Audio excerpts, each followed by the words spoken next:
மலைகளால் சூழப்பட்ட சோழ தேசத்தில் செழிப்பான மதுரை நகரம் இருந்தது. அந்த நகரத்தை ஆட்சி செய்த மன்னருக்கு வானமதி என்ற மகள் இருந்தாள். அவள் பெயருக்கு ஏற்ப வானம் போன்ற கருமை நிற கூந்தலும் பால் நிலவு போன்ற முகமும் கொண்டிருந்தாள். ஆனால் அவள் மற்ற இளவரசிகளைப் போல் அல்லாமல் போர் வித்தையில் சிறந்து விளங்கினாள். வானமதி சிறு வயதிலிருந்தே வாள் சண்டை, வில் அம்பு எய்தல் ஆகியவற்றை கற்றுக்கொண்டாள். அவள் திறமையை பார்த்து அரசகுரு அவள் மீது பெருமைப்பட்டான்.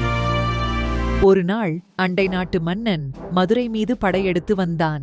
மன்னர் கவலைப்பட்டார்.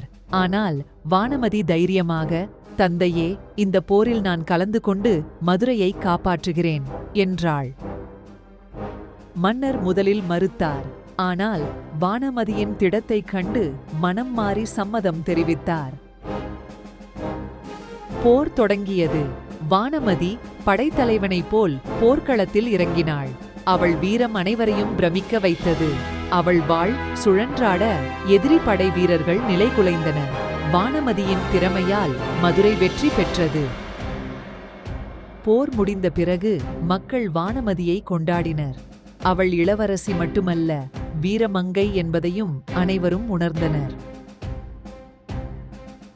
வானமதி போரில் வெற்றி பெற்றதோடு மட்டுமல்லாமல் போரின் பின்னர் மக்களின் வாழ்நாள் தரத்தை மேம்படுத்தவும் பாடுபட்டாள். அவள் ஆட்சியில் மதுரை நகரம் மேலும் செழிப்படைந்தது. வானமதி தன் வீரத்தாலும் அறிவாலும் மக்கள் மனதில் நீங்கா இடம் பிடித்தாள்.